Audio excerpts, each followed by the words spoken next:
பக்தி ஆன்மீகம் நேயர்களுக்கு வணக்கம். எந்த ஒரு தொழிலை செய்தாலும் அதில் நியாயத்தோடும் கௌரவத்தோடும் சத்தியத்தோடும் சேர்ந்து அதை செய்யும்போது அதற்கு ஒரு பெருமை சேர்க்கிறது. அதனாலேயே நமக்கு ஒரு மன நிம்மதியும் புண்ணியமும் கிடைக்கிறது. வைத்தியம், ஜோதிடம், கல்வி புகட்டுதல் போன்றவையெல்லாம் புண்ணிய தொழில்களாகும்.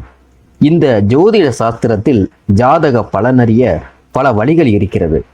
ரிஷிகள் தங்களை நாடி வந்து பலன் கேட்பவர்களுக்கு கூறியது நாடி ஜோதிடமாகும். ஒரு ராசியை 1800 பாகமாக்கி அதை 12ஆல் வகுத்தால் ஒரு ராசி 150 பிரிவாகும். அதாவது கடிகார மணிப்படி ஒவ்வொரு 48 வினாடிக்கும் ஒரு குழந்தை பிறக்கிறது. இது ஒரு நாடி அம்சம் எனப்படும். இத்தகைய நாடி அம்சத்தை கொண்டும் பலன் கூறி வந்ததாலும் இதற்கு நாடி ஜோதிடம் என்று பெயர் ஏற்பட்டது. நாடி ஜோதிடம் 2 வகைப்படும். ஒன்று ஜீவநாடி ஜோதிடம், மற்றொன்று அஜீவநாடி அல்லது அப்பியாச நாடி ஜோதிடமாகும்.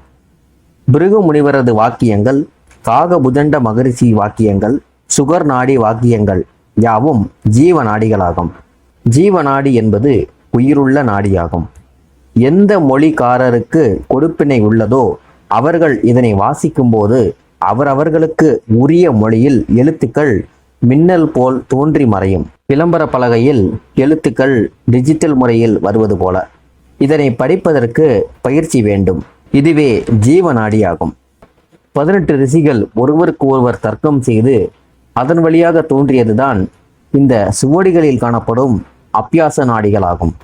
அப்பியாச நாடிகள் அகத்தியர், கௌஷிகர், சிவவாக்கியர் போன்றவர்களாலும் மற்றும் பார்வதிக்கு பரமேஸ்வரன் எடுத்து கூறிய போது அதன் வாயிலாக மற்ற ரிஷிகள் அருளிய ஓலைச்சுவடிகளாகும்.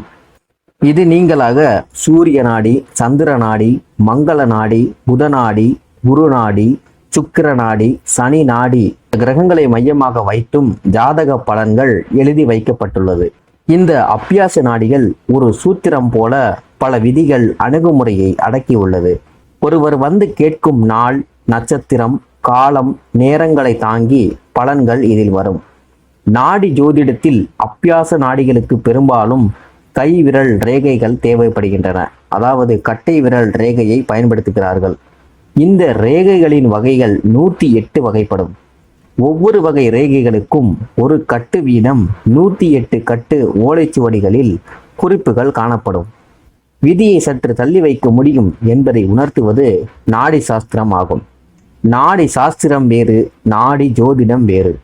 நாடி ஜோதிடம் என்பது அப்பியாச நாடியாகும். அதாவது முன்கூட்டியே பலாபலன்கள் எழுதி வைக்கப்பட்டுள்ள குறிப்புகள் அடங்கிய ஓலைச்சுவடிகளாகும். நாடி சாஸ்திரம் என்பது தெய்வ அருள் பெற்ற புண்ணியவான்கள் பூஜை புனஸ்காரங்களை முடித்த பின் ஓலைச்சுவடிகளை புரட்ட ஆரம்பித்தவுடன் எழுத்துக்கள் மின்னல் போல் தோன்றி மறையும். ஜீவநாடிகள் ஒளியை பற்றி நிற்கும். அதன் விதிமுறைகள் என்னவெனில், ஒவ்வொரு முனிவரும் 3 மந்திரங்களை உபதேசிப்பர். நாடி சாஸ்திரத்தை ஆள நினைக்கும் மனிதர் அந்த மந்திரங்களை உச்சாடனம் செய்து உரு ஏற்ற வேண்டும். அவ்வாறு அந்த மந்திரங்கள் சித்தியான பின்பு அந்த ஓலைச்சுவடிகளில் அச்சரங்கள், அதாவது எழுத்துக்கள் தோன்றி மறையும்.